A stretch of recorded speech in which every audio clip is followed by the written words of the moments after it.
Guys, ito pala yung minibus na biyaheng Antipolo, Simbahan, Tikling. Ang biyahe po ng minibus guys ay sa galing Antipolo papuntang Ayala, vice versa po.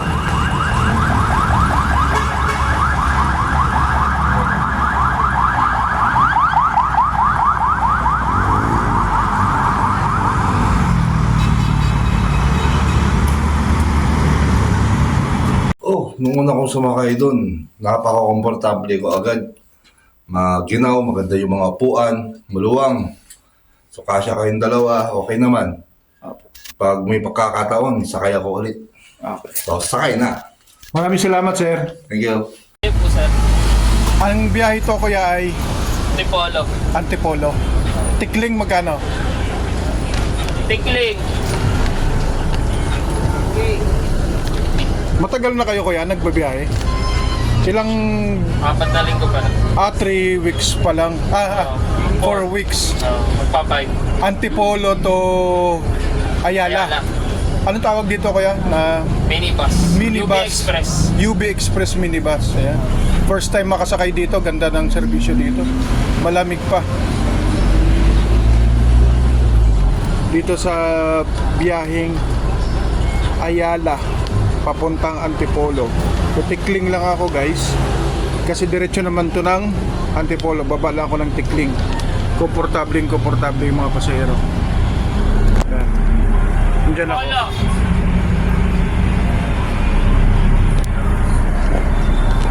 Yan.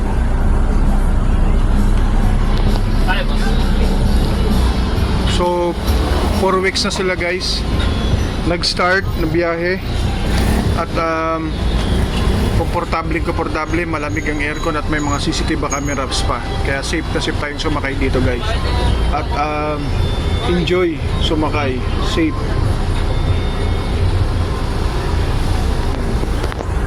So ang biyahe ko guys ay papunta po ng Tikling. Baba lang po ako ng Tikling. Diretso po ito ng Antipolo galing pong Ayala. So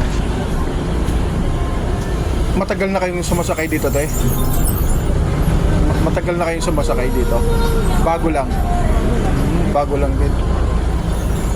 Kasi minsan sa umaga walang mga FX eh. So buti nakadagdag kahit papano ito.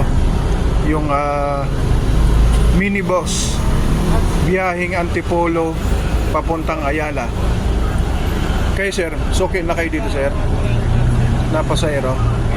Ngayon lang din. Maganda, komportable no? Komportable makasakay dito eh. Safe na safe. Ayan, dito tayo ngayon guys sa may Kalayaan, sa may Makati City. On the way papuntang Tikling. So biyaheng Antipolo po to guys.